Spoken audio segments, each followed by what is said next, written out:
My name is Dr. Dawn Nilsson, and on behalf of the programs in occupational therapy, I would like to welcome all of you to the commencement ceremony in honor of the class of 2022.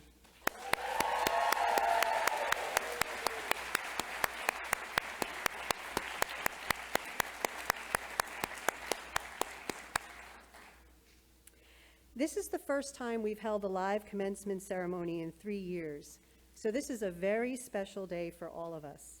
And it really is fitting because the students we are celebrating today are, without question, special. Now, I know that won't come as a surprise to all of the family and friends that are gathered here with us today. You already know how exceptional they are. You know they are highly intelligent, passionate, and kind. You know they are destined to do great things, and our esteemed faculty agree with you. They are all of those things. But what we feel is truly remarkable about the class of 2022 is how they courageously faced and overcame the serious and unique challenges of their time. Our master's students decided to become occupational therapists during the middle of a pandemic, at a time when being a healthcare practitioner and embarking on a professional graduate degree program were filled with uncertainties. Despite these uncertainties, they were certain, determined to follow their dreams. Their first semester of study took place in a completely virtual environment. That was followed by hybrid and HiFlex, and finally masked and in person.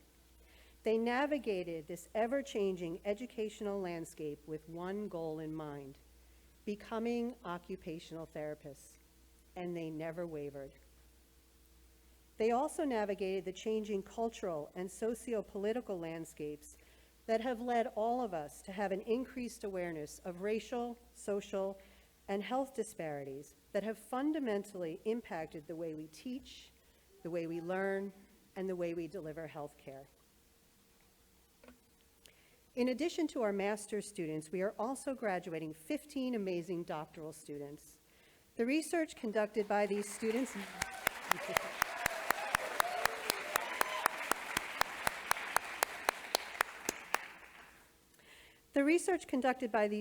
adds to our profession's growing body of literature and will change the way we think about and engage in clinical practice. As I said, the members of the class of 2022 are without question special, and we know they're going to make amazing contributions to our profession. We have much to celebrate today, but there is also much work to be done. Today is just the beginning. Graduates, as you leave Columbia, we call upon all of you to be agents of change, to help those you serve to live life to its fullest, and to be strong advocates for occupational justice, diversity, equity, and inclusion. It is you that will move the occupational therapy profession forward. And as you do so, never forget your home here at CUOT. Again, congratulations to all of you.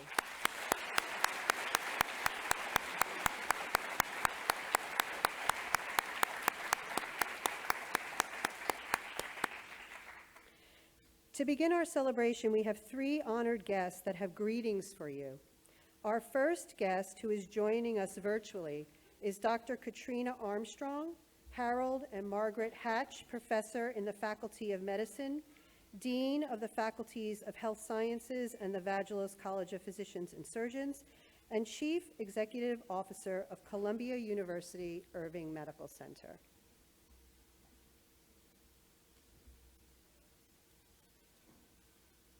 Dr. Stein, Dr. Nielsen, Ms. Mishkin, distinguished faculty, graduates, and families and friends of the class of 2022. It is my privilege to add my congratulations as the class of 2022 receives degrees in occupational therapy at Columbia's Vagelos College of Physicians and Surgeons. In addition to congratulations, I add my warm welcome to the healthcare team. The importance of healthcare as a team sport cannot be overstated. Individuals on the team come together with different kinds of education and training, backgrounds and skills, but each member contributes individually toward a common goal: to take care of patients one at a time while striving to improve health for all. We are confident that you are well prepared for your contribution to that team. Our outstanding faculty have taught you what you need to know now and have also prepared you for lifelong learning. During your professional lifetimes, occupational therapy will change, just as all of healthcare will change, through advances made possible by academic research here and elsewhere. We are proud of you, and we know that you will help people who need your special expertise. On behalf of Columbia, I congratulate you on your achievement today and wish you the best in your careers.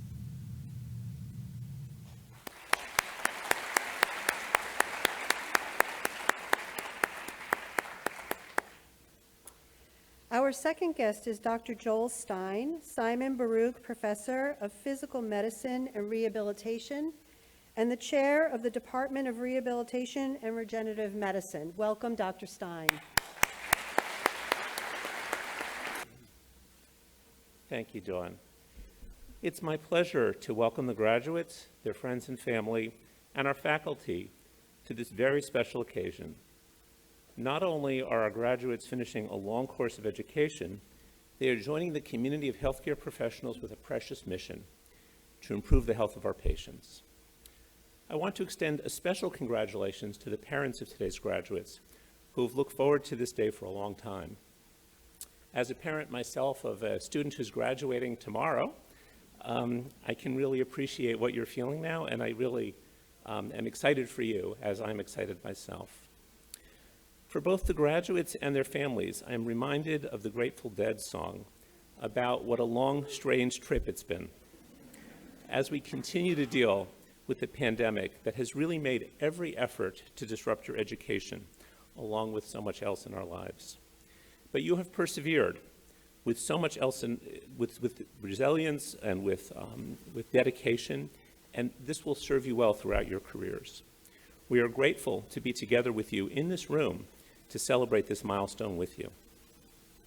Graduates, as you head into practice, it is imperative to remember that medicine and science are forever changing, often resulting in discoveries that invalidate some of the very things you worked so hard to learn here at Columbia. Or as Mark Twain put it more eloquently, it ain't what you don't know that gets you into trouble. It's what you know for sure that just ain't so. Keep an open mind, maintain a healthy skepticism, and continue to learn throughout your careers. You are entering healthcare at a time of tremendous change. Technological advances provide new therapeutic options that were undreamed of just a few years ago. Yet amidst this change, there is a risk that our patients get lost as healthcare providers become distracted by our glittering technology. As occupational therapists, you are entering one of the truly high-touch fields of medicine. You will spend most of your professional time working face-to-face with your patients. This is an opportunity to provide the care part of healthcare that often seems at risk as the science of medicine advances. I am confident that as you begin your professional careers, you will maintain your focus on providing care to our patients and provide the personal touch that should be the hallmark of 21st century healthcare. We are grateful to have played a role in preparing you for this mission. Congratulations.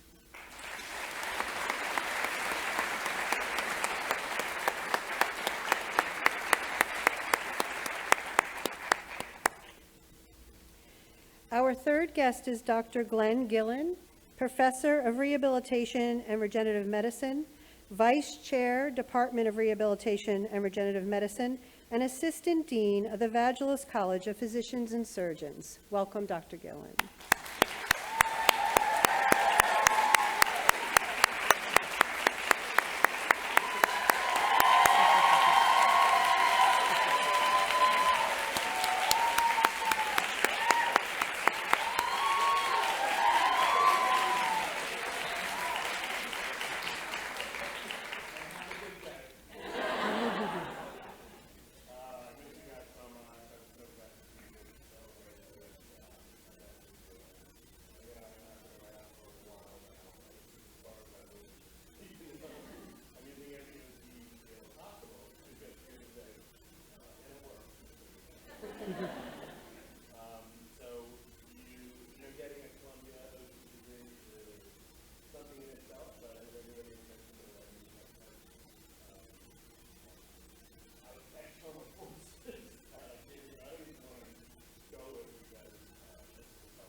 I would now like to introduce our esteemed faculty and ask them to take their seats on the stage.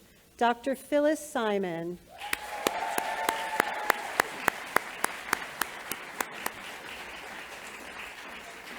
Dr. Rochelle Mendonça.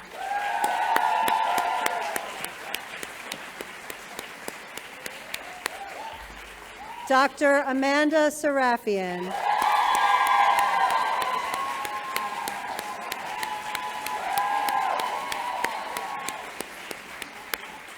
Dr. Razan Hamed.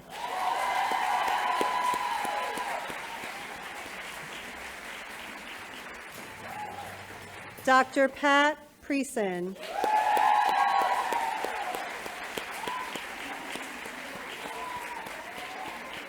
Dr. Anna Norwig.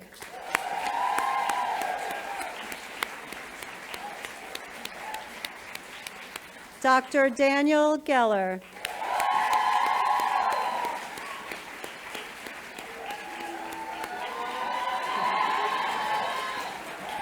Dr. Catherine Dimitropoulou.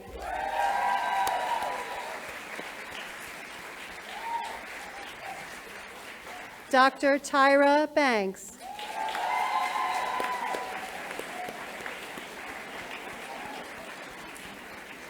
Dr. Leslie Kane.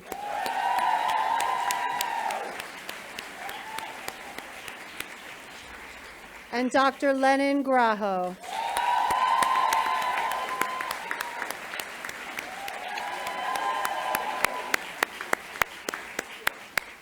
Thank you.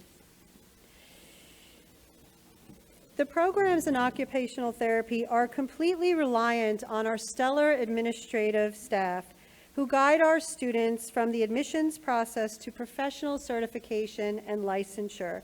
I would like the following individuals to stand for a round of applause. Gina Frassetto, Eileen Lloyd, Marilyn Harper, and Susie Myas. And I would just like to acknowledge Miss Jessica Bussey, who was not able to be with us today.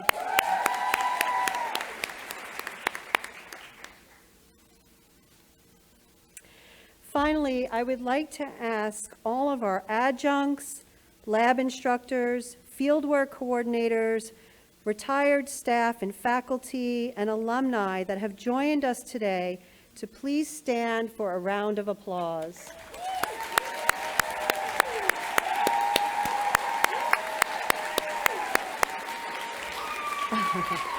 All of those people that you see standing are essential members of the CUOT family.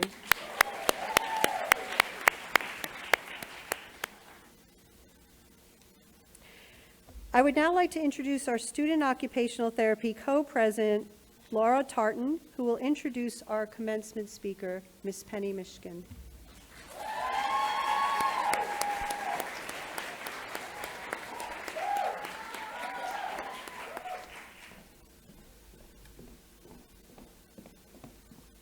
Hello, everyone. Welcome to our Class of 2022 celebration. It's been quite a long and arduous journey, but here we all are today celebrating this well-earned accomplishment. As we all know, accessibility, advocacy, education, and mental and physical health are a crucial and ever-evolving part of our field.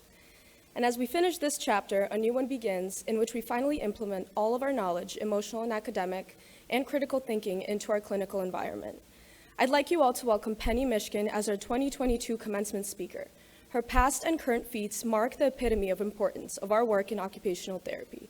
And it is an absolute honor to have her here to share her story and encourage, support, and advocate for our role as future occupational therapists in the world of healthcare. Penny Mishkin, everyone.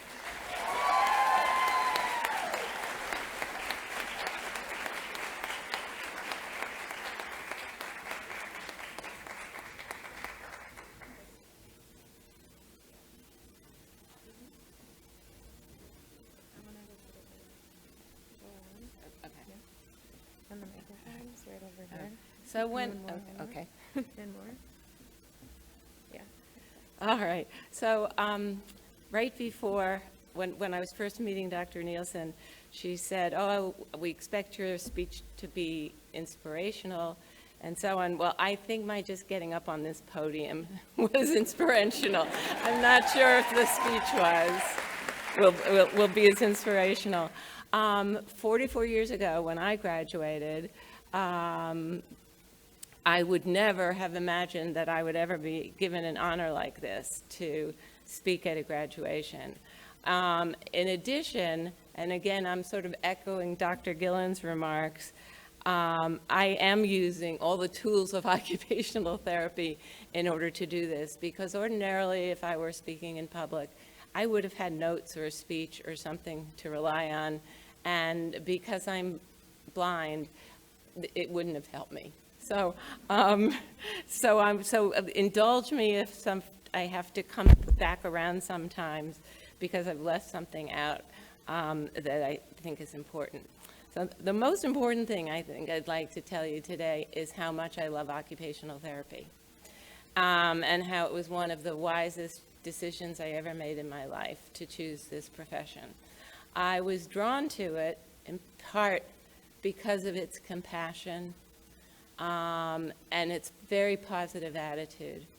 I grew up with a severe visual impairment and experienced disability myself as a young child in the 50s.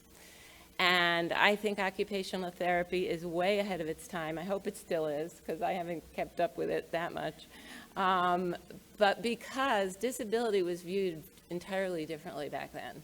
So, for example, although I wore Coke bottle thick glasses and I could only read the second line on the eye chart with correction, I was not considered to have a disability. There was no Individual with Disability Education Act, there were no IEPs, and you were relying on someone advocating for you, as my mother did. Other invisible disabilities, I was considered to have an invisible disability, such as ADHD, sensory processing disorder, learning disabilities, existed, but they weren't acknowledged, and there were no protections for individuals who had those conditions. So things have changed quite a bit, and I think occupational therapy has been a big part of that. One of the other things I love about occupational therapy, there are many, is that our concept of what independence is in striking contrast to what it was when I was growing up, and still is in certain ways. A watershed moment was really the American Disabilities Act, as well as the IDEA. And those have transformed the lives of people with disabilities. When I was growing up in the 50s, you only had a disability if it was visible, meaning that if you saw someone on the street, you'd know they had a disability because they were in a wheelchair or had some other condition that was just very obvious. And if you had a condition like that, more often than not, you were institutionalized. And people who had disabilities were considered second-class citizens. They were, oh my gosh, I gasped when I learned this. For about 100 years, this country had what were called ugly laws. And people with disability were considered too ugly to be seen by the non-disabled population. So we've sort of turned it on its head with the ADA, because now people with disabilities are afforded civil rights and protections by law. And the non-disabled population is not. The ugly laws ended as recently as 1974. And if you find this hard to believe, I'd like you to consider that until the ADA was passed in 1990, restaurants were permitted not to serve disabled people. So it was sort of a milder version of the ugly law. I think it was because they didn't think their other diners should have to view someone with a disability. So things have changed drastically in my lifetime, and I certainly hope and expect they will change even more. I'm going to make a pitch right now for an area of activism you might want to consider, which is that as our technology is moving more and more to websites, as well as to reducing the number of people that you speak to on the telephone. So even when I call my ophthalmologist for an appointment, I am told if I want to make an appointment, press the button 1. If you want to refill prescription, press the number 2, and so on. And most companies are actually doing this. There is no phone option, and I certainly need a phone option, and someone who doesn't have the fine motor skills to press the button does too. So I'm left in the position of often having to get assistance that is would be so easily solved. And there are companies that have phone options.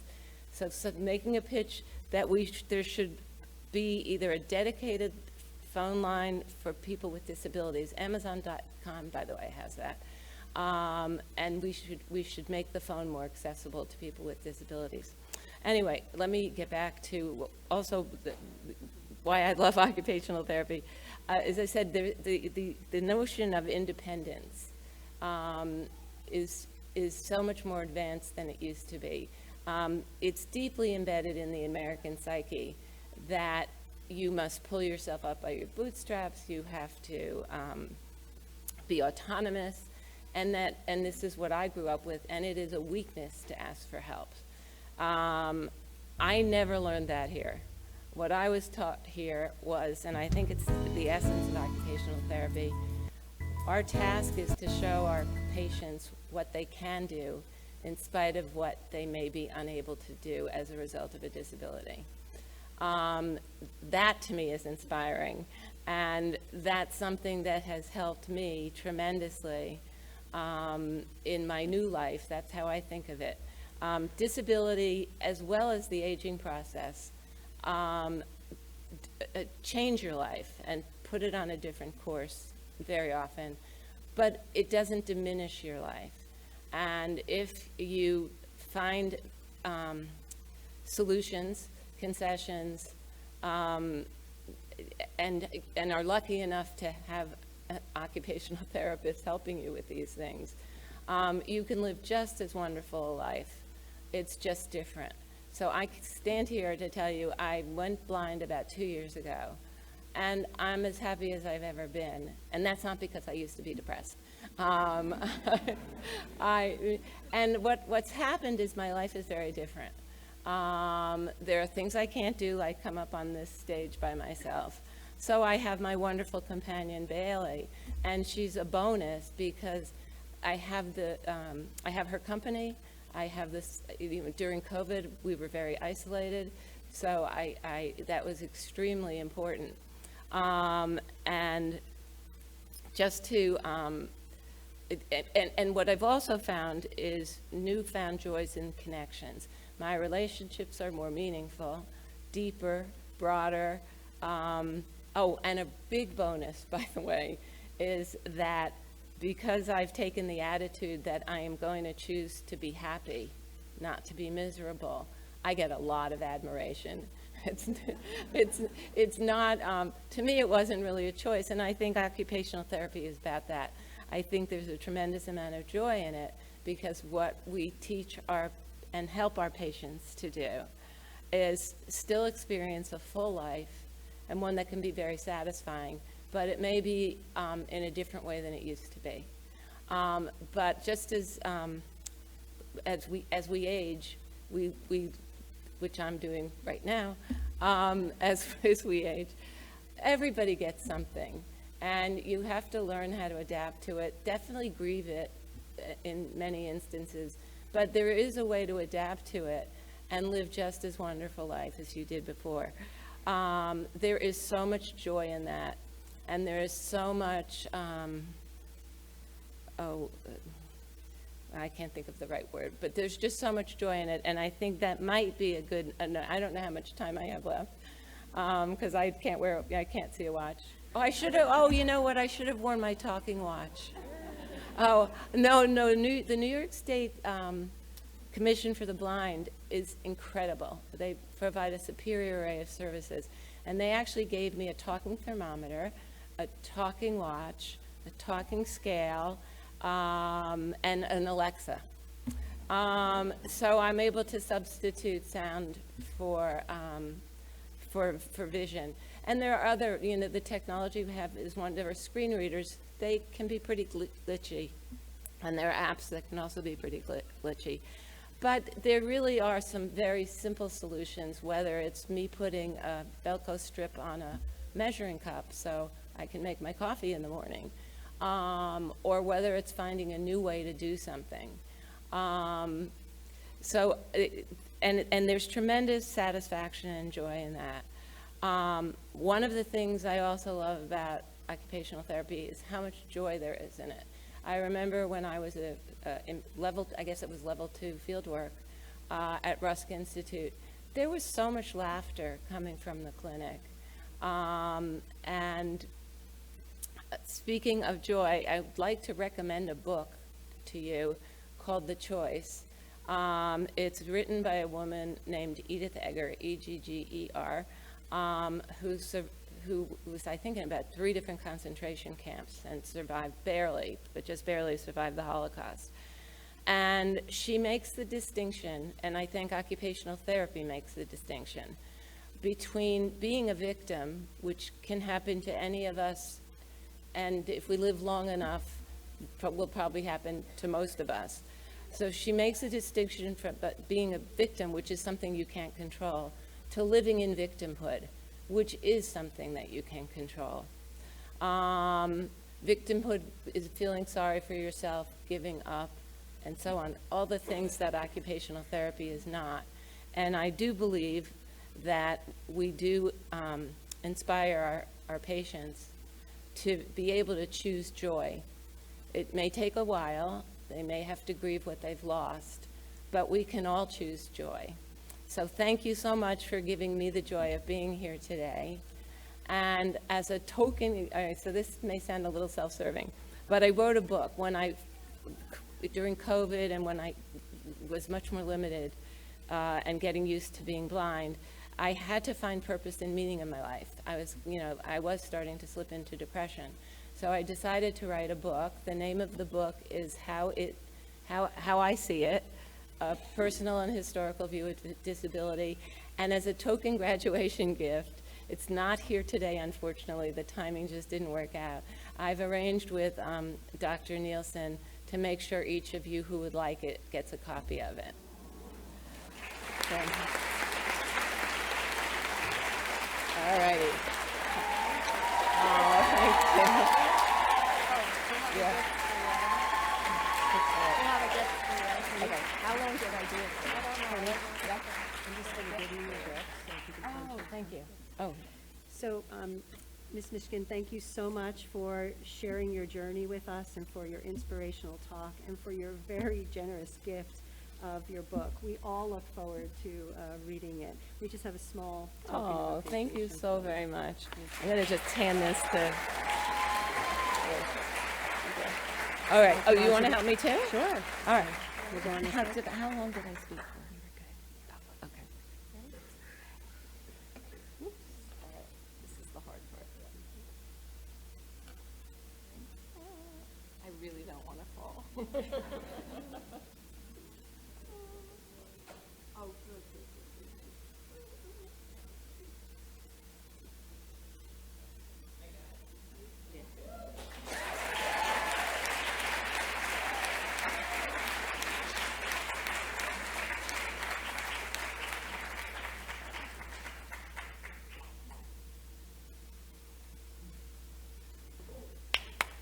Thank you again.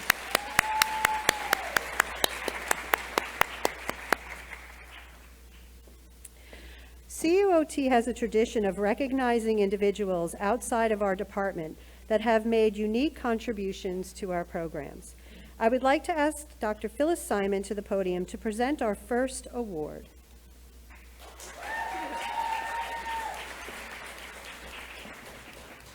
Thank you. Congratulations, everybody, and welcome. I am honored and humbled to present this award named in honor of my predecessor, colleague, mentor, and dear friend. Pamela Miller served as Columbia's academic fieldwork coordinator for over 37 years, secured close to 3,000 Level 2 placements, and established herself as the longest-standing fieldwork coordinator in the country prior to her retirement last year. She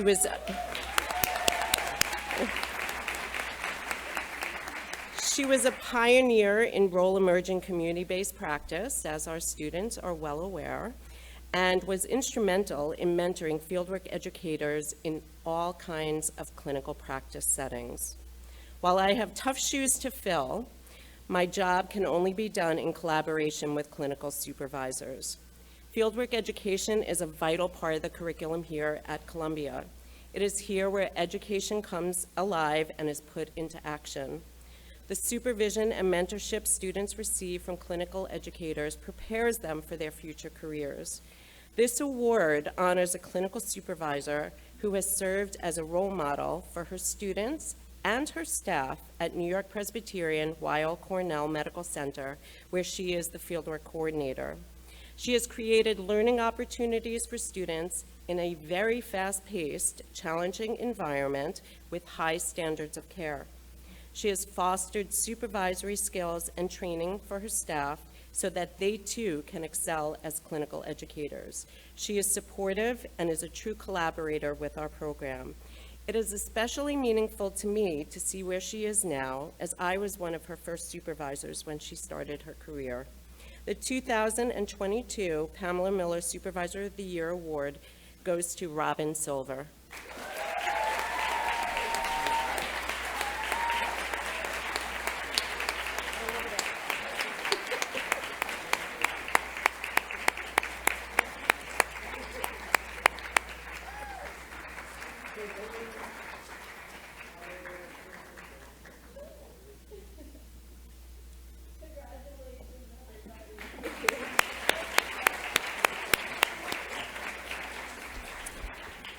Our Friends of Occupational Therapy Award is presented to a person or persons who contribute dearly to our program, but are not trained as occupational therapists. I would like to ask Dr. Rochelle Mendonça to present the award.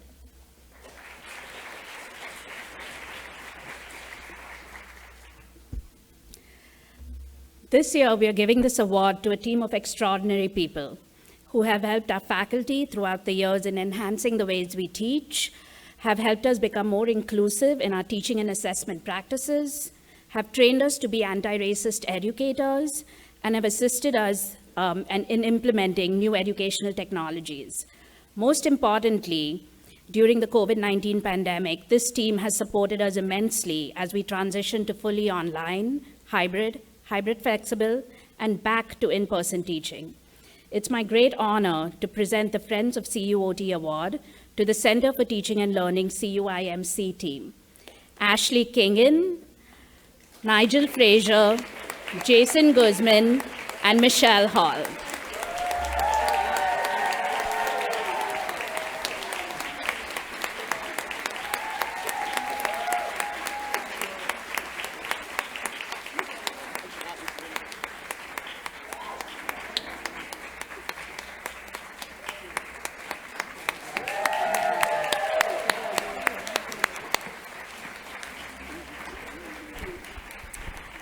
I would like to ask Dr. Amanda Serafian to the podium to present the Distinguished Alumna Award.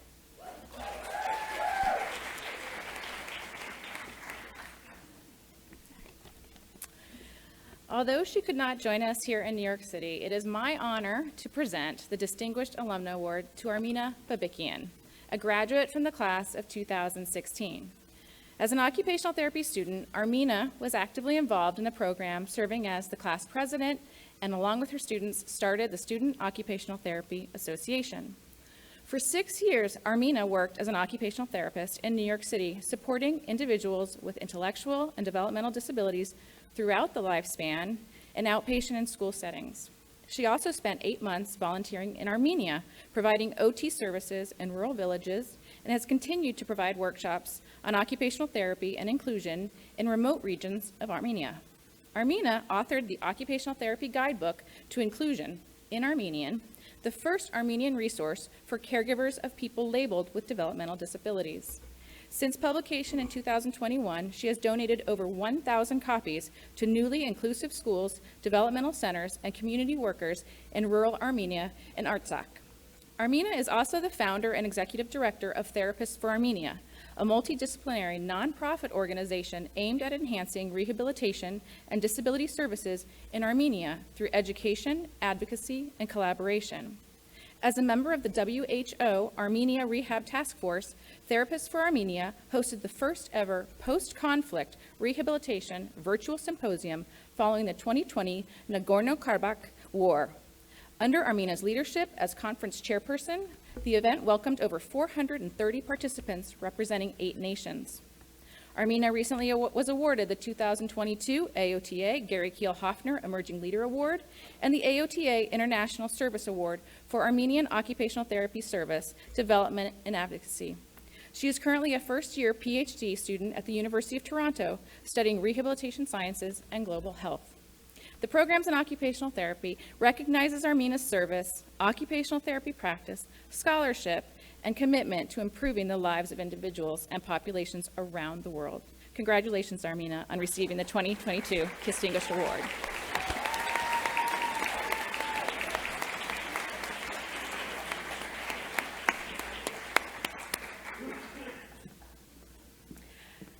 Although you are graduating, you are always going to be part of the CUOT family. You will become alumni. I would like to ask Julie Kern, a member of the class of '86, to the podium to speak on behalf of the CUOT alumni. Thank you, Julie.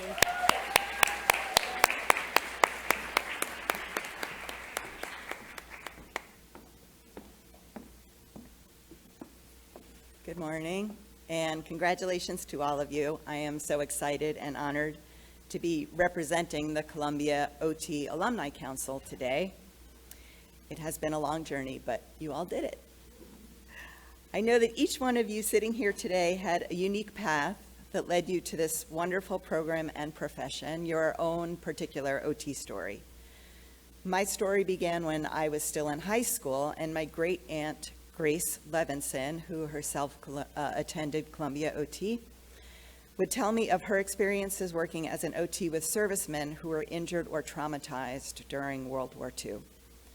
One of those soldiers was my great uncle George, and how they ended up married is a much longer story.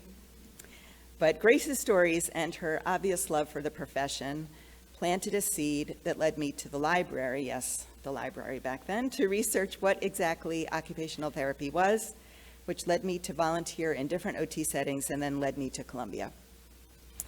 I entered the program planning to be a hand OT, and I left the program as a mental health OT, but that's also a longer story. I have been privileged to speak at graduations in years past, and at every ceremony I spend a moment delving into a word that currently resonates with me. I am returning to a word I have talked about before because I think it's even more vital now given these past few challenging years. And if you're a doctorate student and you graduated from here, I hope you'll forgive me if you've heard it a little bit before. That word is equilibrium, which contains a root from the Latin word libra, meaning weight or balance. Libra is usually represented by a set of scales, which symbolize fairness, equality, and justice. The definition of equilibrium is a state of intellectual or emotional balance, or a state of balance between opposing forces or actions. And I have spoken about my great Aunt Grace many times. It's actually one of the things that I love about coming here because I get to call her up again. And I can only imagine the lengths she went to in maintaining her equilibrium in such a difficult practice setting. I am certain that all of you have spent countless hours dealing with all the many forces and demands as you navigated your classes and your clinical placements these past few years. And I am also certain that one of the most important elements in maintaining your equilibrium has been the support of family, friends, professors, and especially your classmates. You and your classmates have, and you will always have, an unbreakable connection to each other, a bond formed by all your experiences together. My time at Columbia created an unbreakable bond with my classmates who were creative and determined and open-hearted, and those friendships are still flourishing today. I even got a relative I didn't know I had when my classmate and dear friend, Professor Emily Greenfield, and I discovered that we were distant cousins. I had excellent professors who encouraged and motivated me to be the best OT I could be, and I began an amazing career that I still love, that has given me strengths and skills that I am able to use every single day in every aspect of my life. So it may have been unfathomable a few short years ago, but soon you will be joining our dynamic, active, and respected group of Columbia OT alumni. Please make sure that we always have current contact information for you so that we can invite you to our events. We would love to have you. And I hope that when circumstances allow, you will join your fellow alumni in making a donation to the Diversity Scholarship Fund in honor of those aforementioned principles of fairness, justice, and equality. All amounts are welcome and all are very greatly appreciated. So congratulations on this amazing achievement. Remember to always seek out what gives you equilibrium and balance. And I can't wait to hear what you are all doing as you embark on your wonderful careers.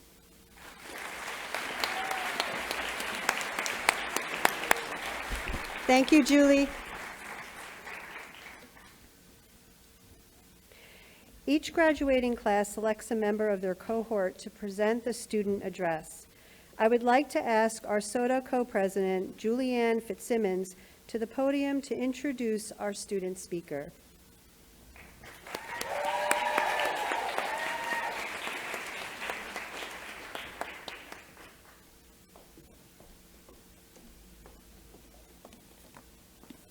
Hello, let me just put this up here.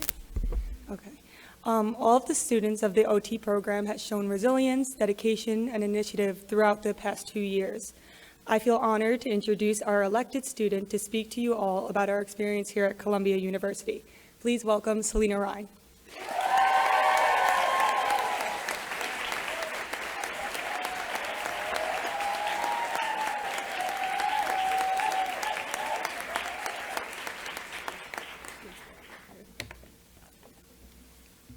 Hello. Greetings, everyone. Wow, it feels really good to be here all together in person to celebrate this accomplishment. And for those of you joining us online from the live stream, please keep your cameras on and raise your hand emoji if you have any questions, and we'll be sure to get to each and every one of them. Thank you all so much for doing what it took to be here with us. I want to give an enormous thanks to my fellow peers for entrusting me with the honor to represent them and our unusual graduate school experience. So much has happened over these past 2 years, so this is both a privilege and a meaningful charge. So in planning this speech and deliberating how to fully express the range of emotions we navigated on a daily basis, I considered doing an interpretive dance. Then I thought, no, Selena, this is a speech. You are supposed to talk. So next I envisioned a TED Talk with images of our faces cycling behind me as I pace the stage, outlining the new mental health disorder experts are calling Zoom fatigue, a condition that results in severe dissociation, followed by the 7 stages of grief. Unfortunately, the program couldn't supply me with a wireless mic. So here we are, and the first order of business is to address the elephant in the room, which is that 88% of you are probably thinking, what is occupational therapy? And the other 12% are beaming with pride for your loved one just completing a degree in physical therapy.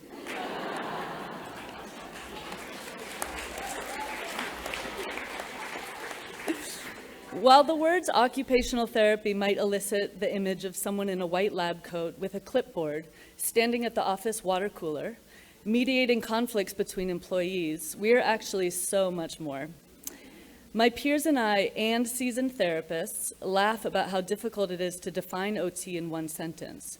So to the best of my ability, occupational therapy is an allied health profession that involves the therapeutic use of everyday activities, or occupations, to treat the physical, mental, developmental, and emotional ailments that impact a person's ability to function. Occupational therapists work with people of all ages, from birth to end of life. You can find us in all areas of a hospital, from the ICU to inpatient rehab units. We work in private homes, in schools, community centers, prisons, homeless shelters, nursing homes, substance use treatment centers, and more. The conditions we treat include stroke, spinal cord and traumatic brain injury, developmental delay, cerebral palsy, sensory processing disorder, autism spectrum disorder, mental health conditions, long-term effects of COVID, and a lot more. After these past 2 years, we all now understand the acute risk of these settings and the vulnerability of the populations OTs encounter as frontline workers. To highlight the significance of this for our cohort, I offer this timeline. This class excitedly applied to OT programs in late 2019. In March 2020, as COVID-19 entered our global awareness, our acceptance letters began rolling in. None of us got letters declining us, just... As communities closed their schools, converted hospitals to emergency only, and older adults faced their vulnerability with no vaccine on the horizon, each of us in this cohort had the opportunity to pivot to a safer profession, yet we committed without question. This graduating class that sits before you is of that character, embracing uncertainty, deeply committed to service, courageous, and highly adaptable. Thanks to all of you for supporting these qualities in us. So let's give a big round of applause for this graduating class.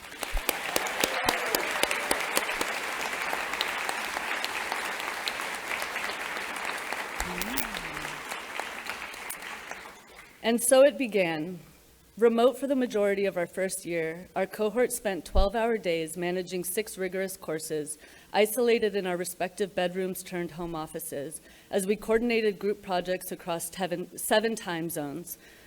Our California cohort rose for class at 6 a.m., and our classmate from Shanghai slept the day to join us from 9 p.m. to 5 a.m. the next morning.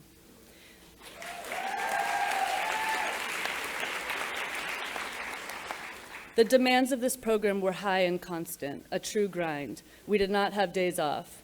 I remember a classmate arriving to class with mismatched shoes, while another awaited her peach in the microwave for a quick breakfast. We're better now, sort of. Okay. I want to acknowledge some specific hardships my classmates endured that compounded already difficult times. Being displaced by the pandemic and lacking a stable home base, ending of long-term relationships, an adored pet who passed, an anxiety attack turned ER visit, having cancer and undergoing morning chemotherapy, then afternoon neuroscience class, deepening depression and looking for therapists that took our insurance, a friend lost to suicide, and I received a phone call in the middle of class informing me that my father suddenly and unexpectedly died.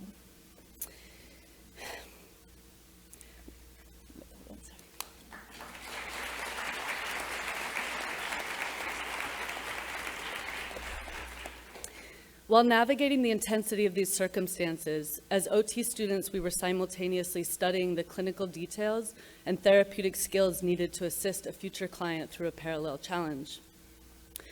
And if this was difficult for the Caucasian members of our cohort, let's consider the experience of our POC students. I'll warn that I'll be describing some violent events that have transpired in the past 2 years. Our Black peers started this program 3 months after the murder of George Floyd, with his last breath stolen by a violent, racist system and the white police officer it manufactured. All of you witnessed what ensued, the largest global mass mobilizations in history, with Black Lives Matter messaging at the helm, yet continued loss of life. Imagine hearing every other week of a Black person being killed by police in this country, a young, bright person seeing the distraught faces of mothers that could be your own, and yet summoning the emotional courage and focus to continue studying for that exam. Our Asian peers started this program as the geographic origins of COVID-19 were being leveraged to promote racist propaganda against our Asian communities in the US. The refrain, "Stop Asian American Pacific Islander Hate," rang out against harassment and murders of Asian citizens across the country. Politico reports anti-Asian hate crimes increased by 260% across the country last year and quadrupled against Asian New Yorkers. My Black, brown, and Asian classmates felt terrorized by the possibility of verbal and physical attacks and being considered a threat as they traveled to and from campus, studied or rested in their own homes, or as they spoke up in class about an offense. This is not new, unfortunately. This bears naming, and I witnessed and listened firsthand to what more they endured, overcame, and achieved to be sitting here successfully today. I would also like to acknowledge my Jewish peers who, during the hostage holdout at a Jewish synagogue, managed their studies by continually checking updates or by avoiding anti-Semitic news to not compound exam anxiety with painful identity politics. And then seeing my Ukrainian peers watch war unfold in their home country, concerned if their grandparents were safe. We have all continued through an insurrection, a bomb threat on Columbia's main campus, a mass shooting on a subway car in Brooklyn, and the prospect of the reversal of Roe versus Wade hitting the news on our last day of classes. In these 2 years, it has felt nearly impossible for each one of us at some point to complete this degree. But this is how we did it. There was no trace of the competition so common in Ivy League graduate programs. We helped each other succeed by collaborating on study guides, sharing homemade tutorial videos, and those who excelled at note-taking posted them for communal use. We showed extraordinary generosity. We shared self-care techniques and referrals to therapists. This cohort created joy by posting hilarious memes and TikToks to our group chat, cooking each other homemade meals, and cheering each other on for good grades and well-earned academic opportunities. When our student from Shanghai finally obtained her visa in our second year, we received her with a warm welcome package of hand-painted artwork and Columbia swag. We met in person 5 months into our program, having already shared family pictures and personal facts in our group chat. We had a guessing contest about each other's heights based on people's Zoom presence. Our first in-person encounter was both overwhelming and joyous. As we awkwardly tried to recognize each other with masks on, we bumped elbows and laughed at how off we were with the height guesses. I especially want to take this opportunity to extend my deepest gratitude, my personal gratitude, to those peers who helped me through my dad's passing in December. They took abundant time from their vacation, at one point a 6-hour-long stretch, to catch me up over Zoom on classes I had to miss, relocate my belongings as I transitioned apartments, and offered a shoulder. Thank you to those professors who compassionately gave me their time to talk about my father. I recall one saying to me, "OT is a special breed. We do this for each other." Dear guests, we are your future caregivers that will help you find your way if faced with illness, disability, a mental health diagnosis, addiction, delays or sensitivities of your children, cognitive and physiological decline, or any loss of independence. We are the ones that will help you identify what's most precious in your life and help tap your capacity to keep it there. If you still don't understand what occupational therapy is, take us out to a nice dinner, and we'd be happy to elaborate further. To my classmates and future colleagues, wait, is this for real? Did we really just do this? Are we sure we don't have a group project to complete? A town hall to attend? An exam review with Dr. Geller? We have just bent our minds, our bodies, our wills to get this done. Let's go out there and be exactly who we are, deeply committed to people and their capacity to thrive under any circumstances, as compassionate listeners leaving no one behind, interrogators of the status quo, paradigm shifters, firm advocates of inclusion, of representation, promoters of mental health, truth tellers, fun makers, and the best part of our clients' day. Let's go out and be occupational therapists.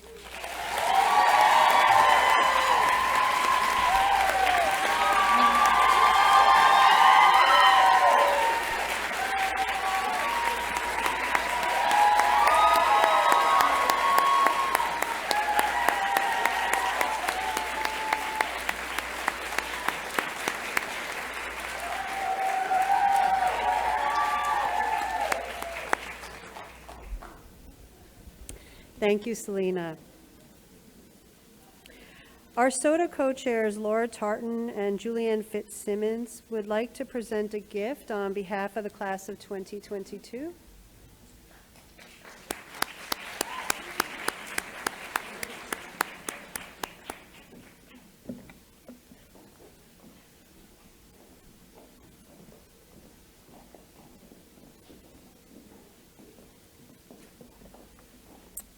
Okay, hello again. Throughout our graduate school experience, the OT faculty has instilled in us the importance of advocacy for occupational therapy services. The core principles of occupational therapy are extremely vital, but unfortunately are not provided to many individuals or organizations that would benefit from them. With that being said, as our class gift, we have decided to donate $750 to Project Sunshine on behalf of the OT faculty as a show of our appreciation.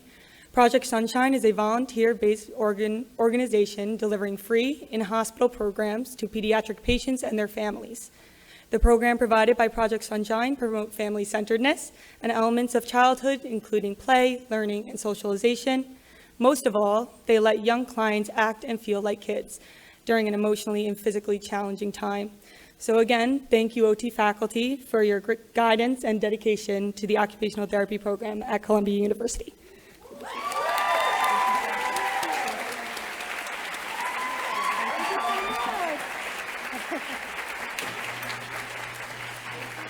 Thank you, class of 2022, for that generous gift.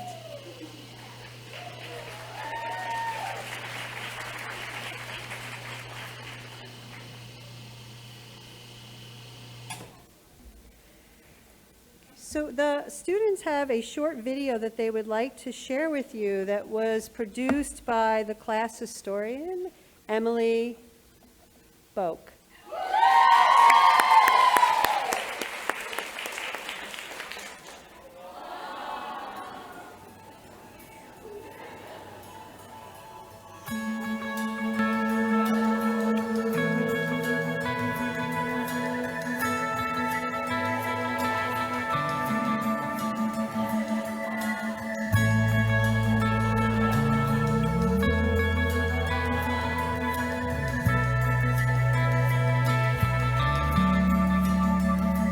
Let it go,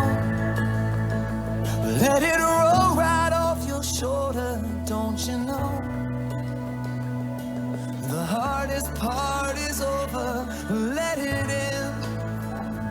Let your clarity define you in the end. We will only just remember how it feels. Our lives are made in these small hours. These little wonders, these twists and turns of fate. Time falls away, but these small hours still remain.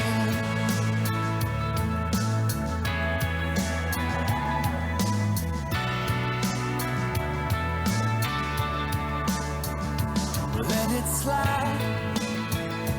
Let your troubles fall behind you, let it shine till you feel it all around you. And I don't mind if it's me you need to turn to, we'll get by. It's the heart that really matters in the end. Our lives are made in these small hours. These little wonders, these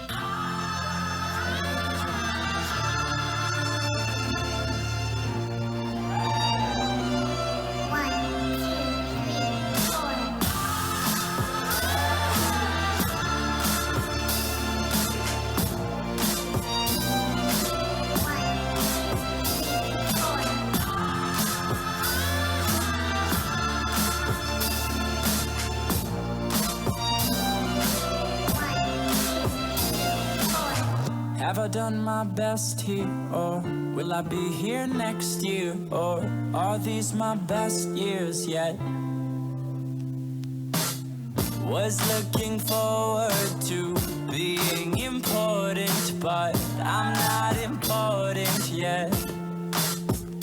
If you put this scene on a movie screen, is it called a happy end? If the work gets me where I'm supposed to be, will I know I've made it then? It's so hard. Can we skip to the good part?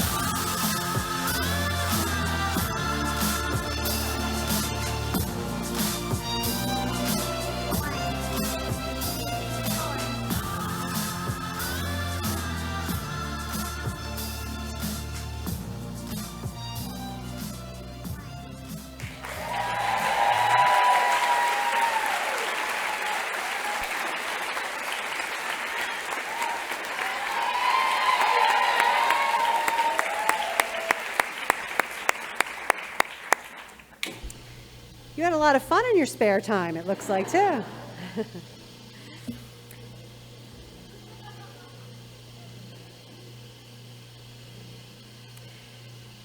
Each year, the faculty recognize the achievements of students that have made excelling contributions in specific areas of study. I would like to ask Dr. Razan Hamed to the podium and Ms. Lloyd to the stage to begin our awards ceremony.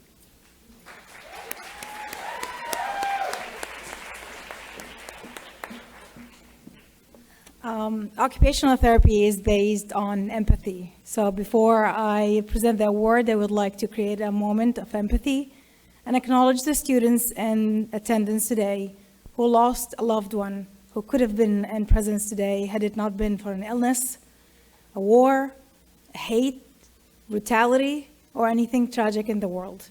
Please know that you'll always be part of the Columbia family. You're in our thoughts, and we'll always be here for you. And now to the award. The Barbara Newhouse Award for Academic Excellence in Research is given to a student with an outstanding performance in a research activity or a project. For this award, the Columbia Occupational Therapy Program would like to recognize a student who was a natural leader of the POD research project, who was extremely organized in all the POD activities, and who worked as an excellent team member throughout the project. The student also showed excellent skills and qualitative data analysis throughout the project. Congratulations to Sarah Lynn.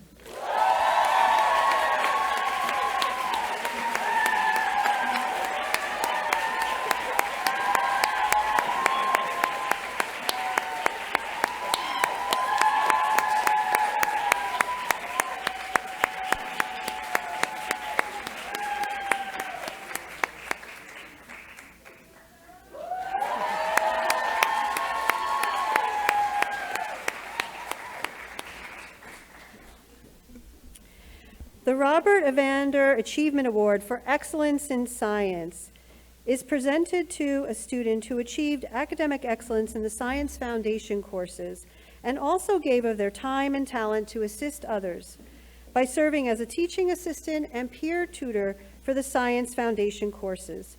I am very pleased to announce that this year's award recipient is Morgan Starkey.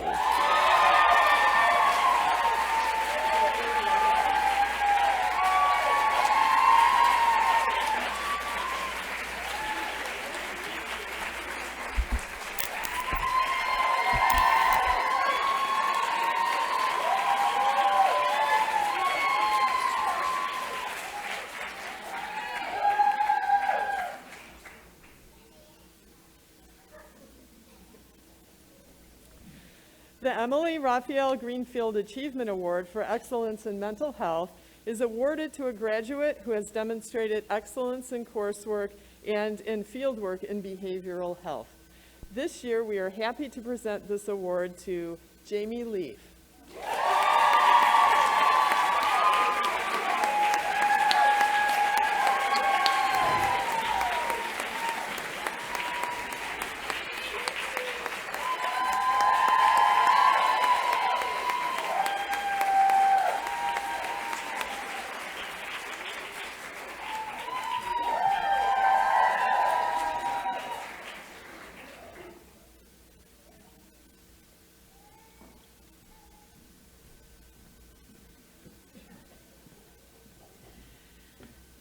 The G. Gordon Williamson Award of Excellence in Pediatrics is awarded to a student who demonstrates excellence in pediatric-related coursework and research opportunities, and who shows a commitment to improving the lives of children and adolescents with disabilities and their families. The student who is receiving this year's Pediatric Award has demonstrated excellence in research skills, flexibility and compassion during pediatric clinical experiences, and a commitment to diversity, equity, and inclusion in the program and the profession. It is my honor to announce that the recipient of the 2022 G. Gordon Williamson Award of Excellence in Pediatrics is Francesca Tunglau.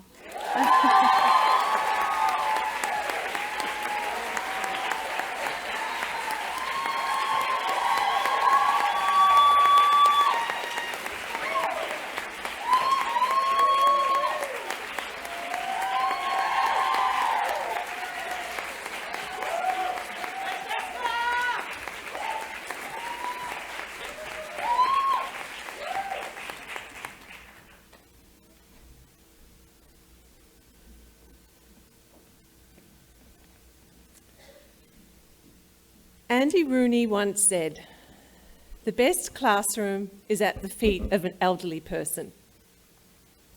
This student truly embodies and understands what this statement is all about, and excelled in her academic and clinical work with older adults in the past year. The Patricia A. Miller Award for Excellence in Gerontology is awarded to Daphne Mayer.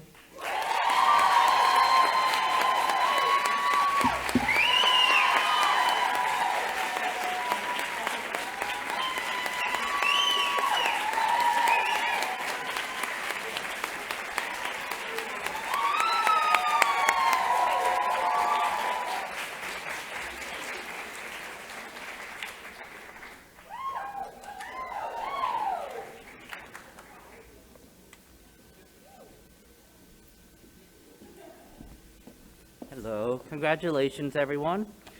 The Margaret Abbott, a past faculty member, specialized in physical disabilities, and upon her death, her families and friends and family established the Margaret Abbott Memorial Award for Excellence in Physical Disabilities. This recipient had excellent grades in both Physical Disabilities 1 and 2. While more quiet in class, the student had insightful questions and showed me their passion for physical disabilities during our one-on-one discussions. The student excelled in their level 1 fieldwork placement and was professional, responsible, dependable, and always prepared and actively engaged in fieldwork experience. More recently, the student emailed me a research study on a topic we discussed in class, which actually I still need to read, but we'll have a conversation about it soon. So as you may know who you are now, this year, the Margaret Abbott Award goes to Corey Barger.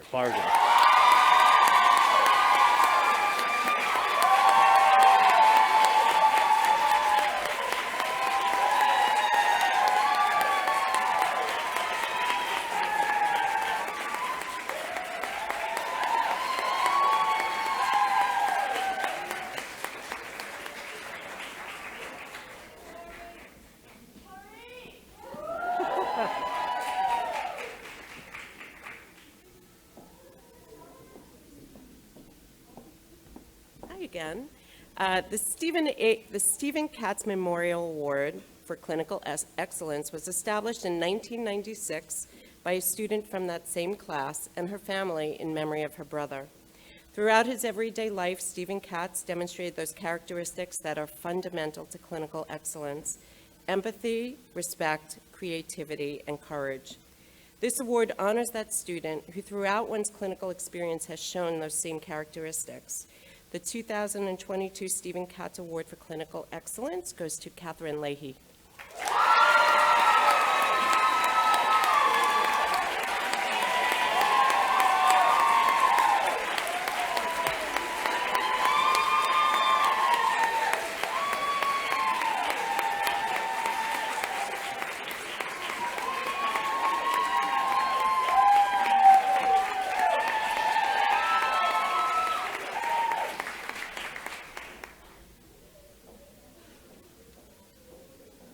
Hello everyone and congratulations. The John Boswell Memorial Award for Leadership, Creativity, and Integrity was voted by both faculty and the students. John Boswell enrolled at Columbia University as an occupational therapy student in September 1983. On June 12, 1986, after a heroic and gracious struggle with cancer, John died peacefully in her home. John's presence as a student left an indelible impression on all who studied and worked with her.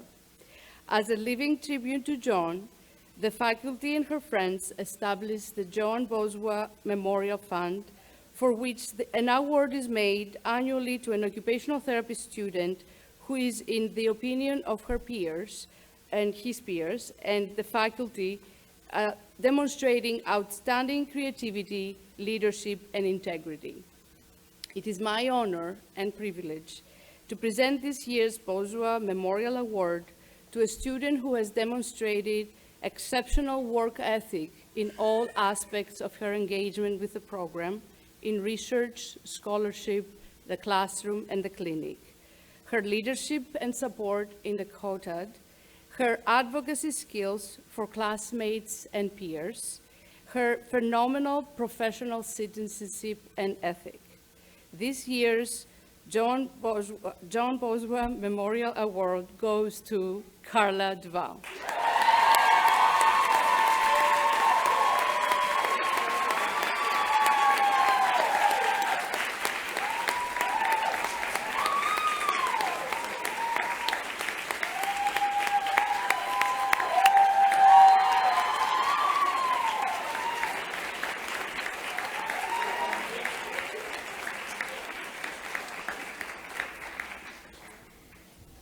Now the moment you've all been waiting for, the presentation of the graduates of the entry-level Masters of Science program. I would like to welcome Dr. Grajo to the podium to read the names.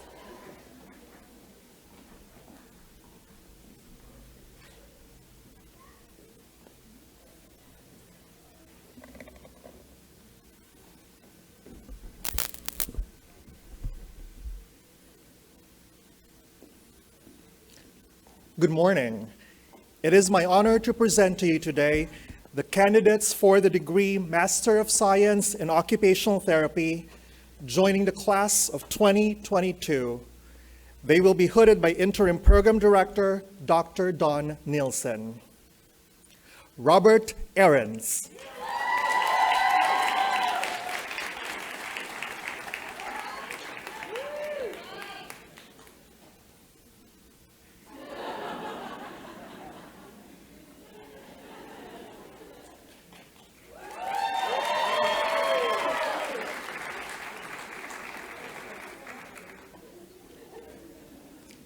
Abiola Ajibola.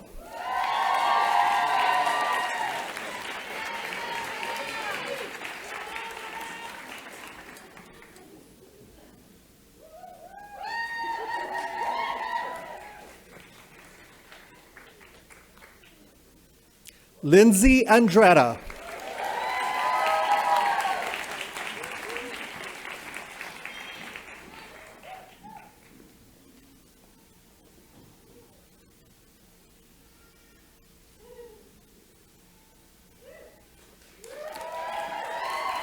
Corey Barger.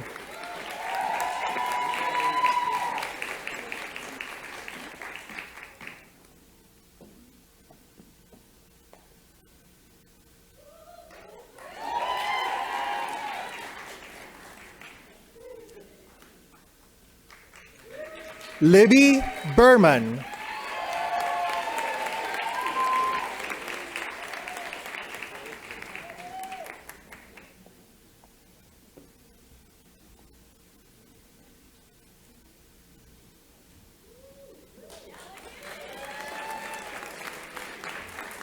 Emily Boak.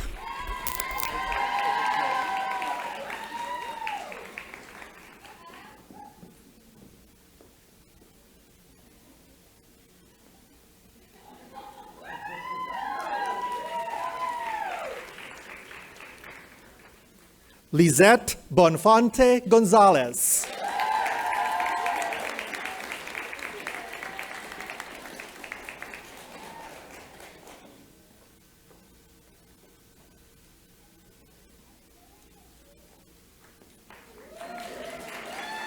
Rosaria Calera.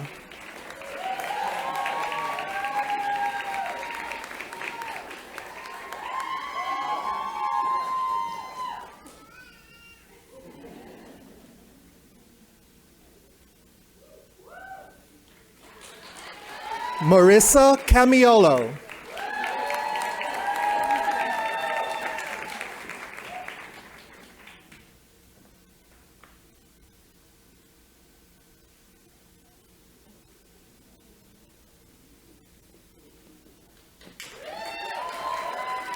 Chloe Karamis.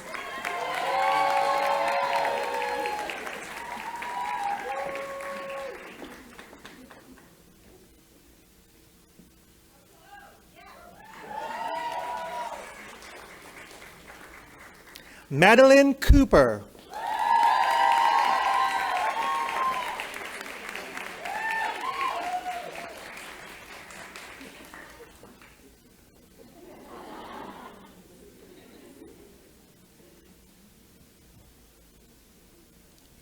Kelly Donnellan.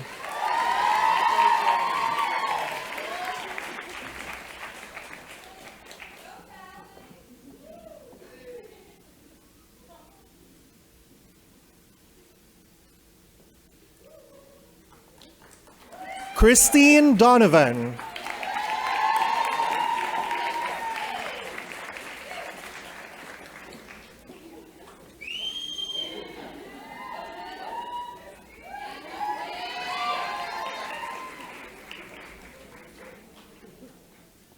Carla Duval.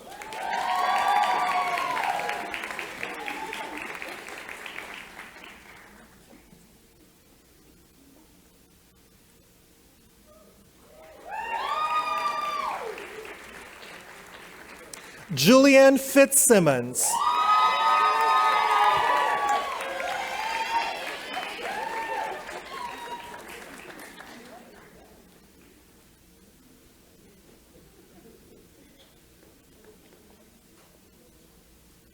Davida Goldstein.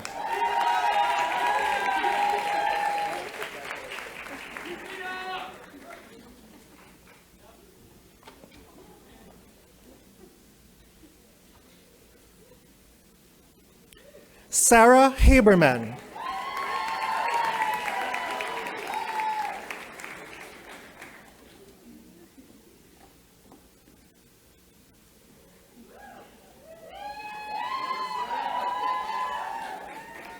Inja Hu.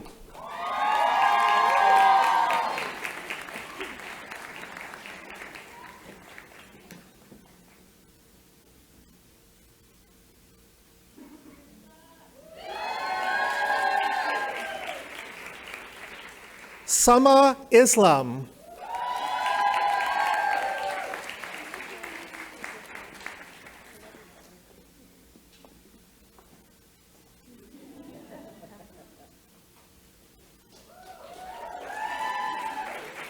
Alexandra Johnson.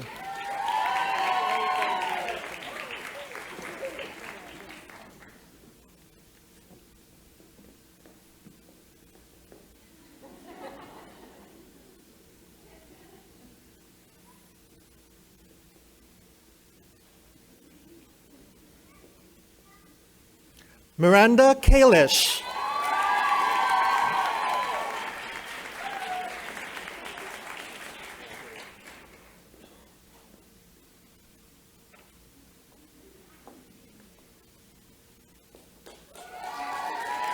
Christine Kim.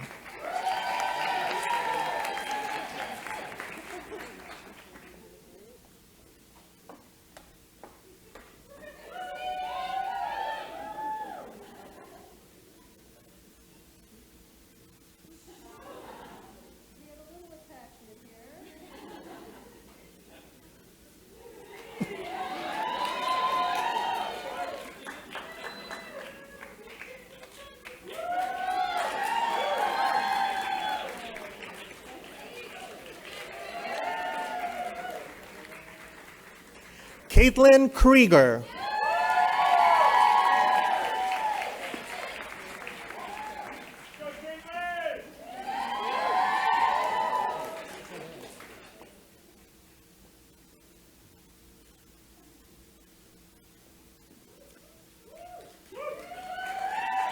Catherine Leahy.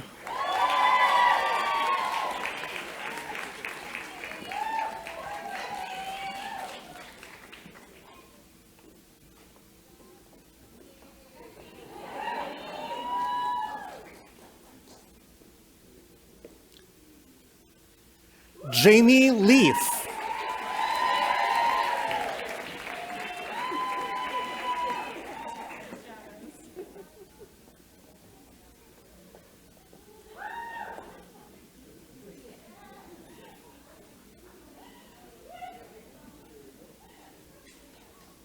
Sarah Lynn.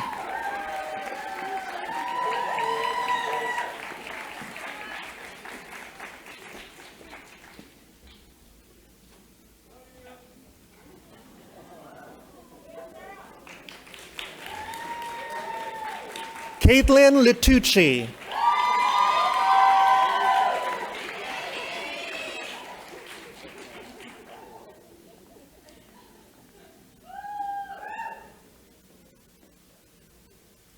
Rebecca Lowinger.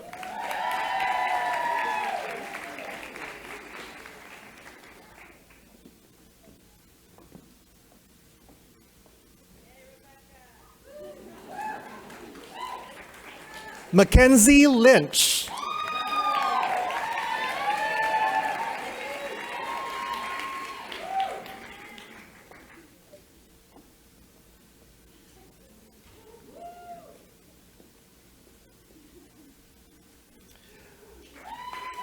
Presquila Mariam.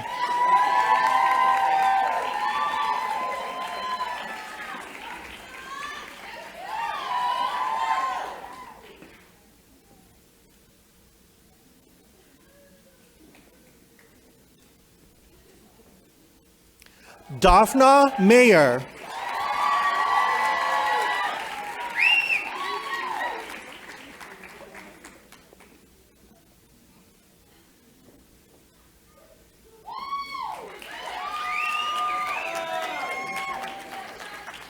Monsi Mehta.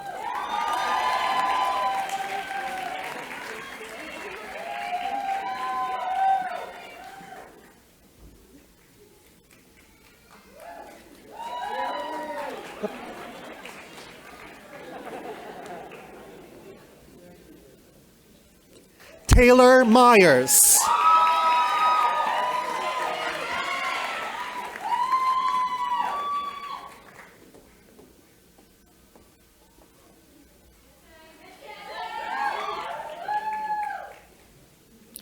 Fabiola Moise.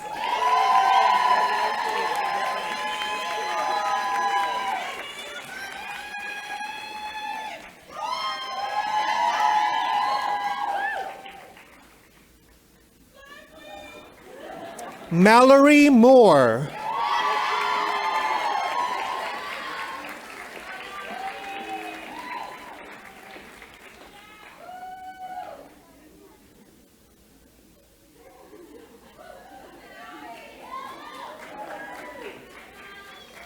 Caroline Moscatelli.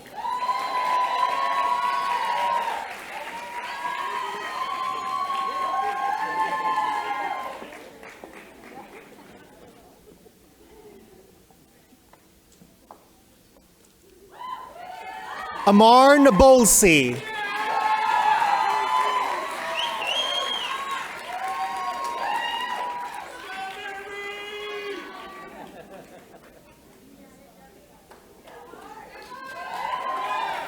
Kelsey Osborne.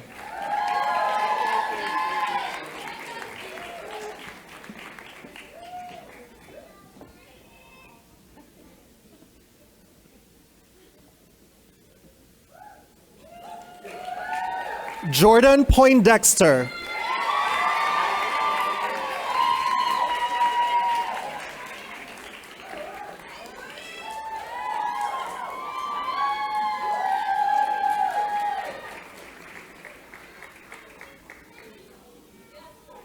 Selena Ryan.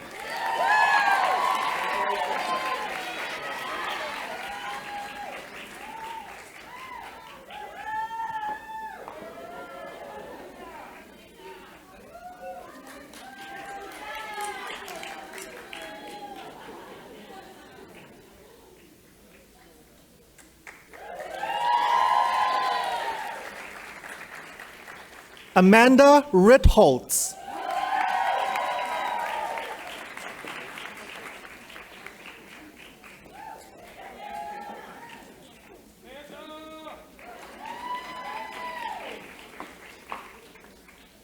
Elise Roberto.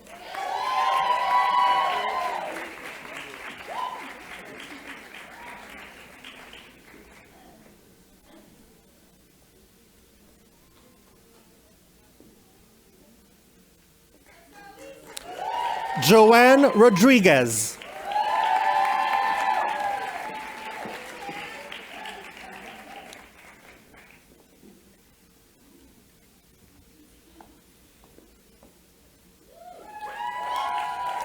Gabrielle Rolfe.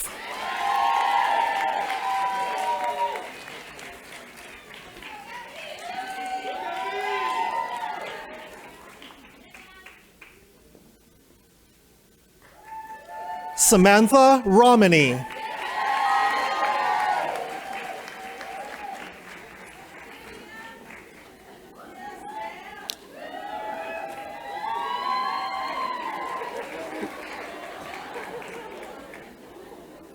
Lara Siegel.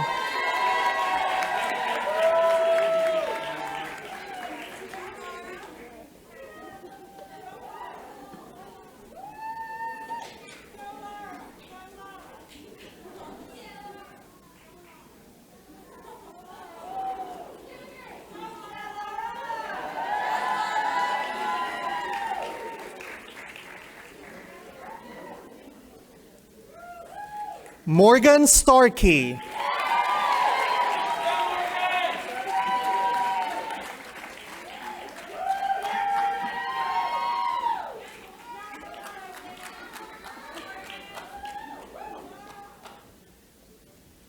Francesca Tang Lao.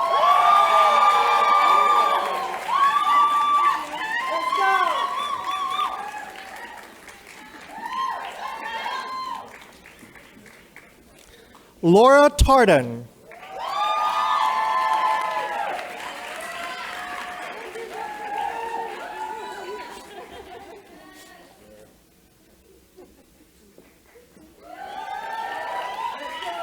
Pam Traflett.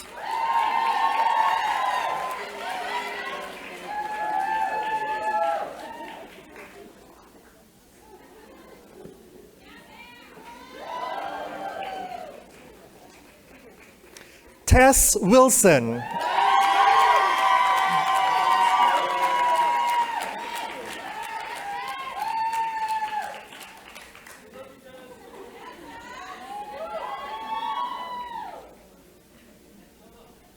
Kevin Yao.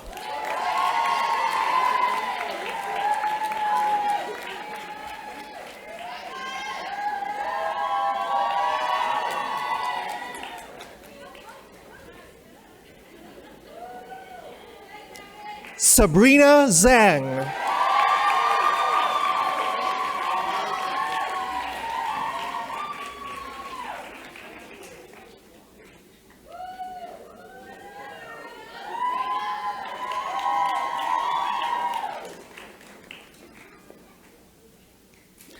Congratulations to the Master of Science class of 2022.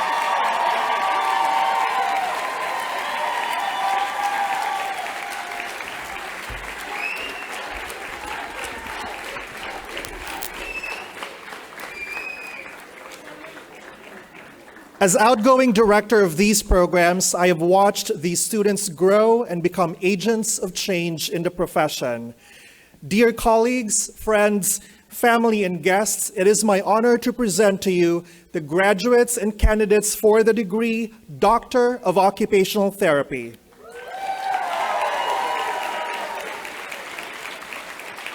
These outstanding clinicians are advancing functional cognition, developing assessments, pilot testing interventions, and creating knowledge translation programs to advance clinical practice while doing doctoral work, while doing full-time clinical practice. I will be reading the titles of their doctoral capstones, and they will be hooded by their doctoral mentors. The following graduates completed the requirements of their degrees as of February 2022. Addressing executive function skills of children in school settings using a community of practice, to be hooded by Dr. Amanda Serafian, Dr. Ida Kuraitam.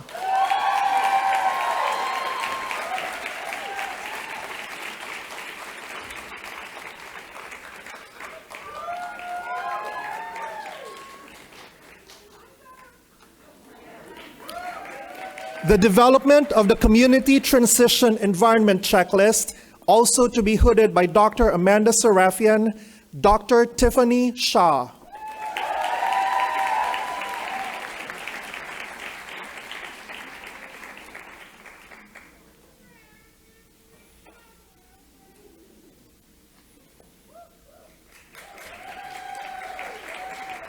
The following graduates completed the requirements of their degrees as of May 2022, determining the content validity of the Occupational Therapy Cultural Humility Reflection Tool, to be hooded by Dr. Rochelle Mendonça on behalf of mentor Dr. Glenn Gillen, Dr. Jeanette Ishmael.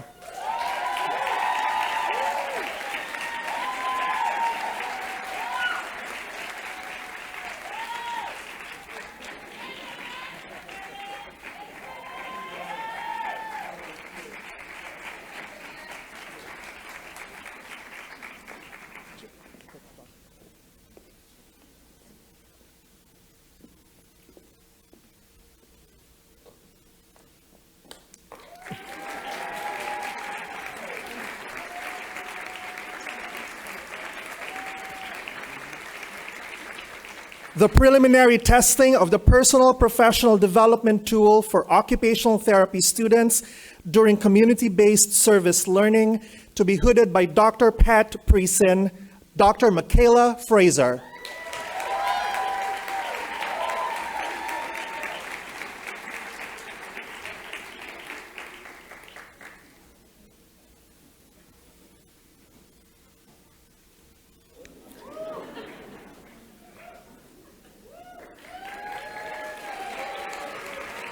Creating and validating an instrument measuring areas impacting student success in post-secondary education, to be hooded by yours truly, Dr. Juliana Perez.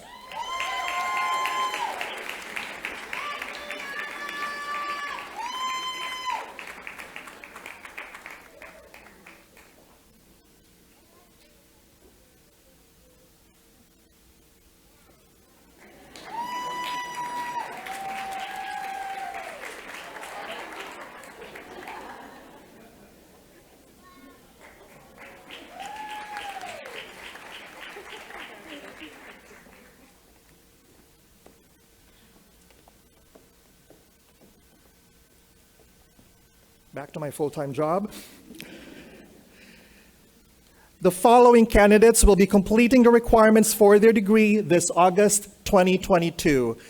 An educational program for occupational therapists treating cancer-related cognitive impairment, to be hooded by Dr. Dawn Nielsen, Dr. Rebecca Ewert.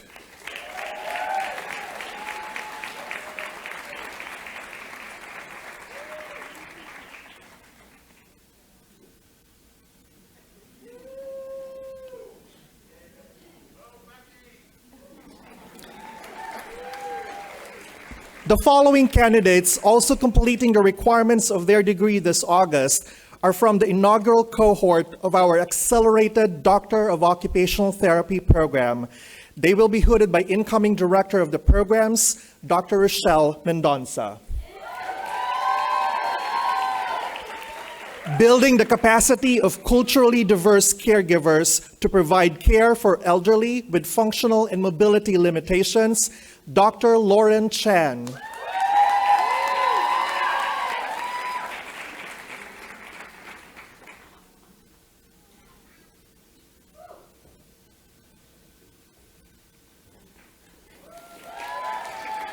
Climb On, building capacity of rock climbing instructors of youth with autism spectrum disorder, Dr. Brooke Hartman.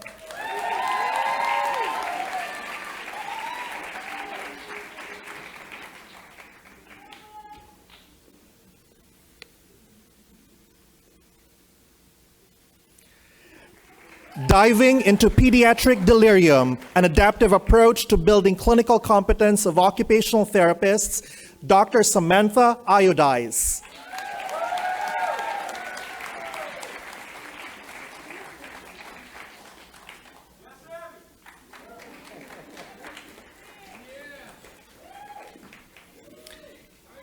A brain cancer building capacity program for occupational therapists in acute care, Dr. Kristen Kennett.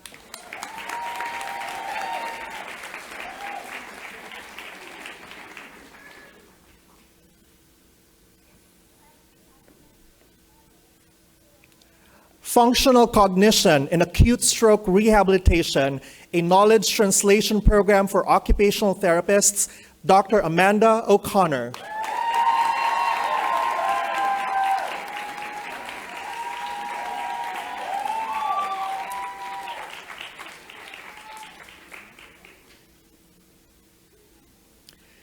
A caregiver training program to enhance COVID-19 patient readiness, Dr. Hannah Patterson.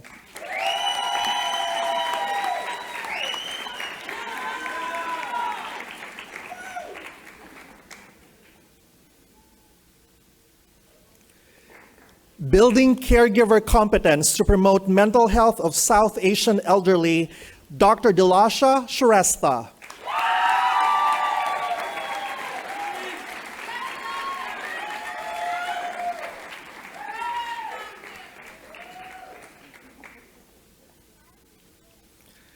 Persisting Through Puberty, a knowledge translation building capacity program for parents of adolescents with disabilities, Dr. Jennifer Stein.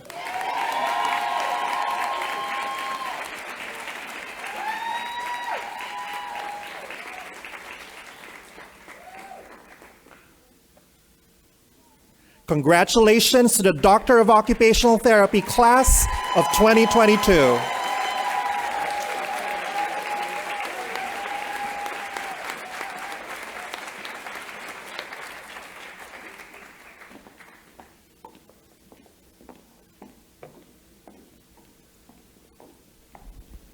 Congratulations to all of our graduates.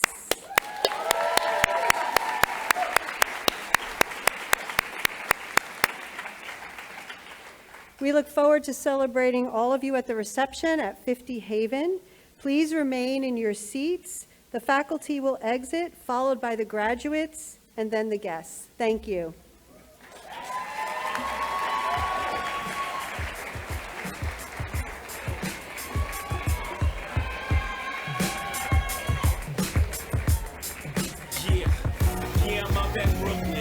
Down in Tribeca, right next to the narrow, but I'll be hood forever. I'm the new Sinatra, and since I made it